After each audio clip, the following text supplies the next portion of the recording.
his ability to make adjustments at halftime. To a rolling left with the grain, and down he goes.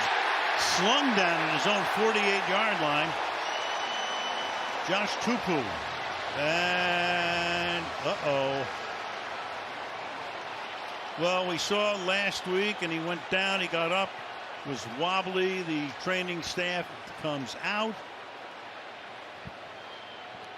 And of course, the last thing the Dolphins wanted to see, I mean, last week it looked for all the world.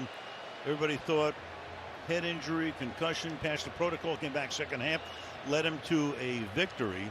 And Al Tupou slams him to the ground. I mean, you're thinking about the back, the ankle, but he gets thrown to the ground. Again, wrenching that back, which was the issue last week. Yep. So they work on him. We'll step away for a moment.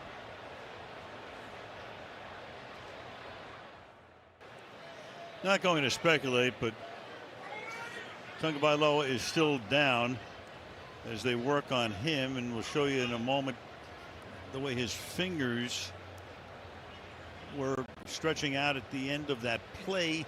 Comes down on his elbow, comes down on his back, comes down on the back of his head. With serious force, he goes down. Right, and right as he goes down, you could see both his hands.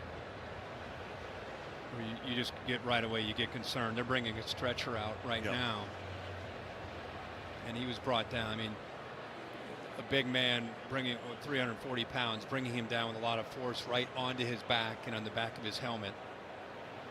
Off of the week that he had last week. I mean, he's just being a gamer playing tonight, trying to be there for his team. Could see the concern of the rest of his teammates. They'll take him back, and Teddy Bridgewater will come in when play resumes. Talking to our sports medicine analyst, longtime trainer for the Jacksonville Jaguars, before that the Giants.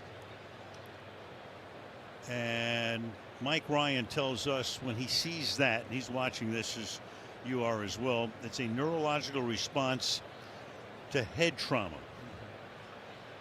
So they're stabilizing him right now. Head hits the turf, elbow hit first, then the head. And again, in a heartbeat, it just turns around just like that. Again, worth mentioning it.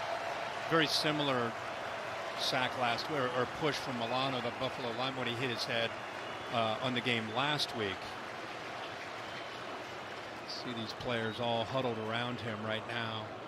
Jalen Waddle, 17, who we saw earlier, he of course went to school with him in Alabama, has known him for a long time. Let's see how concerned he is.